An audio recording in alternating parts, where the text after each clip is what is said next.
जब 9/11 में के बाद हमने दोबारा फैसला किया, हमने फिर दोबारा एक सुपर पावर की प्रॉक्सी बनना है।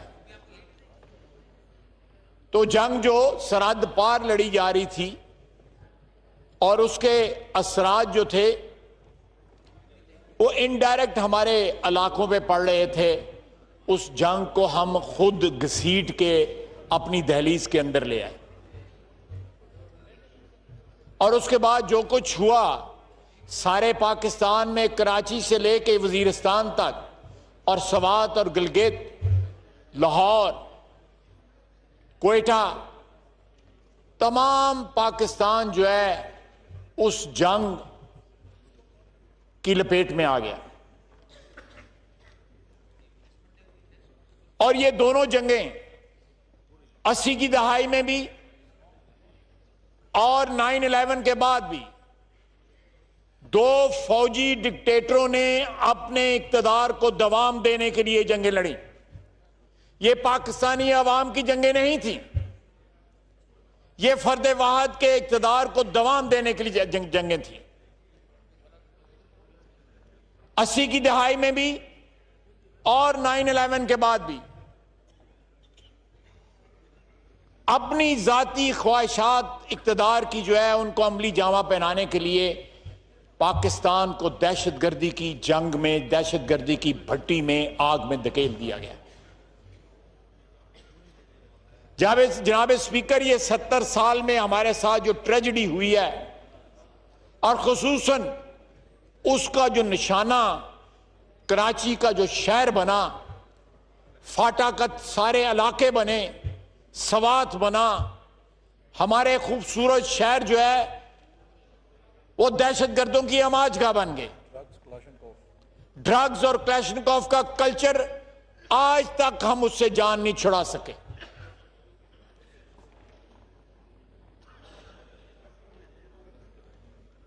ये हमारी तारीख का एक बड़ा ही दुख भरा जो है वो चैप्टर है कि हमने अपनी गुलामी आजादी बेची और एक सुपर पावर की गुलामी कबूल करके एक शख्स ने, फर्द वाहिद, अपने इक्तदार के लिए कोई कौमी मुफाद जो है इस चीज के साथ वाबस्ता नहीं था।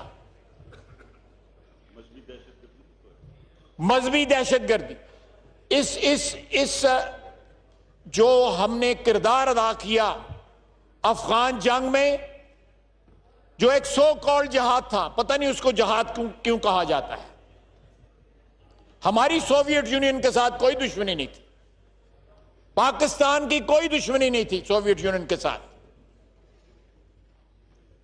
हमें सिर्फ शौक था कि इक्तदार को तूल दिया जाए। और उसके बाद 9/11 के बाद अफगानिस्तान को निशाना बनाया गया। इसलिए आज 18 साल हो गए जनाब स्पीकर, फतह करीब भी जो है अमेरिका की अफवाज और उनके साथ जो 17 ममालिक की अफवाज है उनके पास फतह दूर दूर तक नहीं, वो शिकस्त खा चुके हैं, वो रास्ता ढूंढ रहे हैं वापसी का।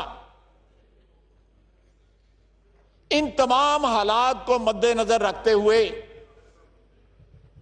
हमें अपने मुल्क के तमाम तर वसाइल जो हैं, चाहे वो वफाकी हुकूमत के वसाइल हैं या सूबाई हुकूमतों के वसाइल हैं, हमें वसाइल फाटा की रिहैबिलिटेशन पे और उस तारीख को, उस दर्दनाक तारीख को इरेज करने के लिए, उधर के लोगों के ज़हनों से महव करने के लिए वो वसाइल इस्तेमाल होने चाहिए। अगर आज कोई ऐसे भी कंसेशंस उनको दिए जा रहे हैं जो बाकी पाकिस्तान के पास नहीं है, तो ये अश्कशोई है उनकी कि वो लोग जिन्होंने ये डायरेक्ट फ्रंट लाइन का, जो पाकिस्तान की जो फ्रंट लाइन थी उसका किरदार अदा किया दहशतगर्दी की जंग के खिलाफ, उनको कंपनसेट किया जाए, बाकी सारा वतन उनको कंपनसेट करे,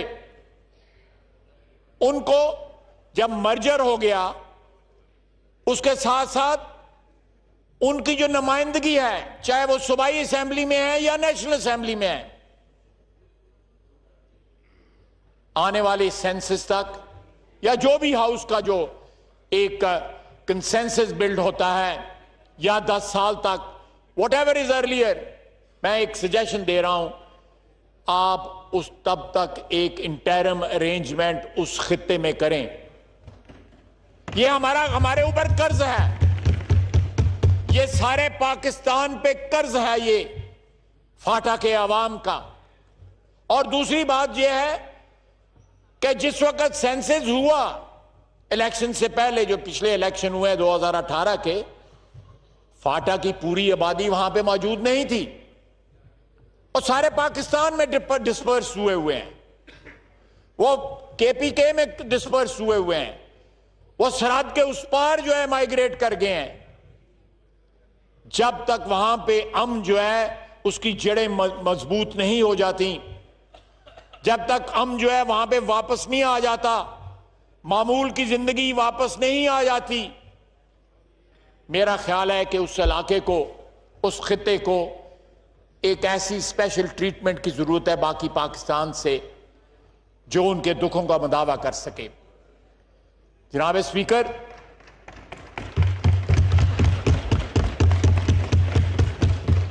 इससे हमें कुछ सबक भी मिलते हैं कि जब हम अपने इक्तदार के मुफादात के लिए अपनी आजादी बार्टर कर लेते हैं, उसका सौदा कर लेते हैं, अपने ममालिक, अपने मुल्क की सरजमीन का सौदा कर देते हैं, अपने वतन के बासियों के ऊपर पहाड़ जो है टूट पड़ते हैं। अब तो कुछ चंद साल हो गए हैं कि ड्रोन अटैक नहीं हुए, इन्हीं इलाकों में बारात के ऊपर ड्रोन अटैक होते रहे, जनाजों पे ड्रोन अटैक होते रहे, सरहद से पार यहां पे अंदर इनकर्जन्स होती रहीं। ऐसे ऐसे वाकयात हुए जिसमें पाकिस्तान को इंटरनेशनली एम्बैरेसमेंट भी हुई और हमें हजीमत भी उठानी पड़ी। एक लंबी दास्तान है। आज ये ऐवान एक नई तारीख रकम कर रहा है कि एक प्राइवेट मेंबर बिल के ऊपर आइन की एक ऐसी तरमीम कर रहा है जो वक्त का तकाजा भी है और तारीख का भी तकाजा है। जनाब स्पीकर, यह खुशाइन बात है कि आप फाटा की आवाज पर आज ये ऐवान, जो सारे पाकिस्तान का नुमाइंदा ऐवान है, वो लब्बैक कर रहा है। यह खुशाइन बात है। ये मुल्क की सालमियत के लिए हमारे यहां पे पिछले दहाइयों के अंदर जिस किस्म की फॉल्ट लाइंस क्रिएट हुई हैं, आज भी उनकी ट्रेमर्स जो है पाकिस्तान में महसूस की जाती हैं। चाहे वो कोयटा के हजारा शिया हों, चाहे उरमारा में फौजियों को नीचे उतार के गाड़ियों पे गोली मारी जाए, उनको शहीद किया जाए, ये वही ट्रेमर्स हैं, यही वो सिस्मिक चेंजेस हैं जो पिछले दहाइयों के अंदर हमारे मुल्क में आई। ये फॉल्ट लाइंस क्रिएट हुई, दाता दरबार का कल्फ हुआ है। जनाब स्पीकर, रियासत मां होती है, रियासत मां होती है, और मां जो है वो निस्तर नहीं चिल्लाती, वो जख्मों पे मरहम रखती है, वो शिफा बख्शती है अपने बच्चों को। ये रियाया जो है रियासत के बच्चे हैं, चाहे वो फाटा में रहते हो, वजीरिस्तान में रहते हो, बाजौड़ में रहते हो, या कराची में रहते हो, या सियालकोट में या लाहौर में रहते हो। ये हमारी मुश्तरका जंग है। और आज फाटा को ये स्टेटस दे के एक मुकर्रर मुद्दत के लिए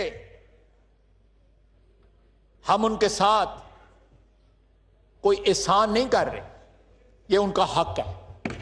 कि उनका हक है। ये कर्ज है हमारे ऊपर जो आज हम अदा कर रहे हैं। ये ऐवान जो है सारी कौम की तरफ से ये कर्ज अदा कर रहा है। और सबसे अच्छी बात है, ये अक्रॉस द पार्टी लाइन है। इसमें कोई पार्टिजन शिप नहीं है। इसमें सारा हाउस मुतफिका है। फाटा के तमाम मेंबर, वो किसी भी पार्टी से ताल्लुक रखते हों, उनका इस पे इत्तफाक है।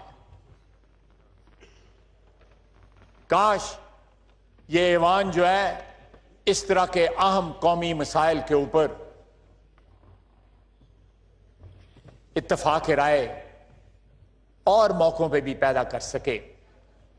ये एक शुरुआत है जनाब स्पीकर, ये एक शुरुआत है। इस तरह के बहुत सी एनॉमलीज हैं हमारे फेडरल स्ट्रक्चर के अंदर, और फॉल्ट लाइंस हैं। हम जब इन फॉल्ट लाइंस की करेक्शन की बात करते हैं, हमारे यहां पे जो एटीट्यूड्स हैं, हमारे जो ग्रोही सियासी या जाती मफादात जो हैं, बेशतर औकात पे कौमी मफादात पे हावी हो जाते हैं। हम अगर जिस तरह इस बिल के में हम कौमी मफाद को जो है मद्देनजर रखते